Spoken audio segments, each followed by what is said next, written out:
Joining us now to talk about these mysterious drones flying over parts of the U.S., White House National Security Communications Advisor, retired Admiral John Kirby. John, thanks for being here.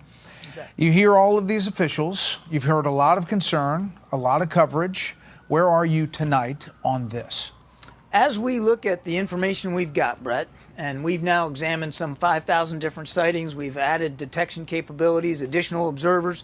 As you and I stand here today, to date, our assessment is that this is lawful, legal, commercial, hobbyist, and even law enforcement aircraft activity. Some of it's manned, some of it's unmanned. We absolutely acknowledge that a lot of these are probably drones, but they're flying legally. And it is legal to fly drones in non-restricted airspace as long as you're registered with the FAA. And there's thousands and thousands of these kinds of flights every single day. I think there's more than 1 million drones that are registered with the FAA just in the United States alone. But this is different, it seems. These are bigger. They're 6 feet in diameter, a lot of them. There was a reporter the other day that saw 50 coming from the coast at one, pack.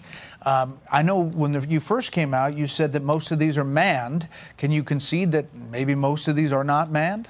Well, I said was at the time, and this was Thursday, when we were not as informed as we are today based on the resources we have applied to the problem set. I said many of the reported sightings we believe to be manned aircraft. That was true when we said it on Thursday. We still believe, Brett, that some of these are, in fact, manned aircraft. I couldn't give you a breakdown of what percentage, but we do believe that still some of these sightings are in fact manned aircraft. We also acknowledge that a lot of them are unmanned aircraft. But again, our assessment to date, given all the work that we've done, the FBI, state and local officials, that these are legal and lawful drones flying for the common good. Okay, the Homeland Security Secretary said over the weekend that right now they don't have any foreign involvement, criminal activity. We don't see them as a national security concern. How can you get to that point?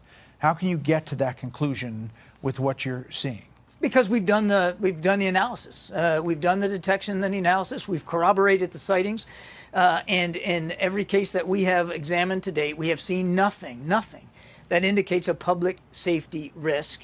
There are drones flying over the skies of the United States every single night, every single day, and we've seen nothing in and around New Jersey that should give the people on the ground there concerns for their safety for this activity. And we've seen nothing, working with the Department of Defense as well, that indicates a foreign adversary actor involved or any kind of pernicious national security threat. Now, there have been some drone sightings, I think, as you know, over some military bases. We're obviously looking at that. That is a different category, and DOD has different authorities to deal with that. But again, we've also seen no disruption of operations at our bases in New Jersey either from any of this. Okay, here's the president-elect today. They know where it came from and where it went. And for some reason, they don't want to comment. And I think they'd be better off saying what it is. Our military knows and our president knows.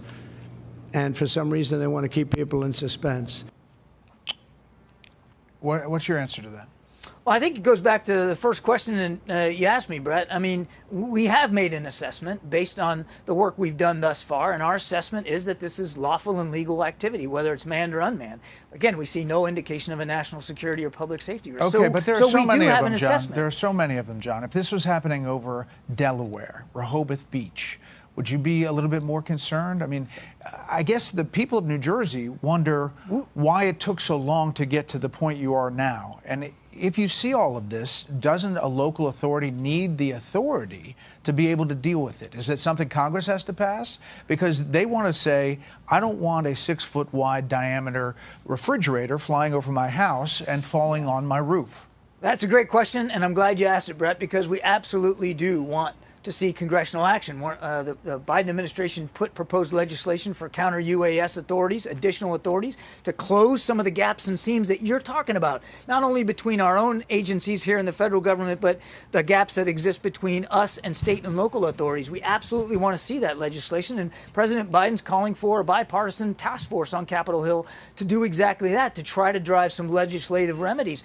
I think everybody, and I think we all understand this, Brett. I mean, we're in a new ecosystem in terms terms of unmanned aircraft in this country. Again, all legal and lawful and doing the right thing for the public good, but it's a brand new ecosystem. There are more systems flying, more purposes over more cities than ever before, and the authorities and the gaps and seams that those authorities don't give us have not kept up with that ecosystem, and so we want to see that driving forward. All right, last thing. You don't see any linkage between the number of, that this is all tied together in one thing. You think these are all different elements and different kinds of drones, not with one company, not with the military, not with the DOE, Department of Energy. You don't say that they're looking for some nuclear material. You say these are all different flying objects, some of them manned, some not. Our assessment to date is that, Brett, that this is a collection of law enforcement, hobbyists, commercial drones, and of course civil aviation aircraft that have caused all these sightings. And it's not attributable to an actor for a purpose.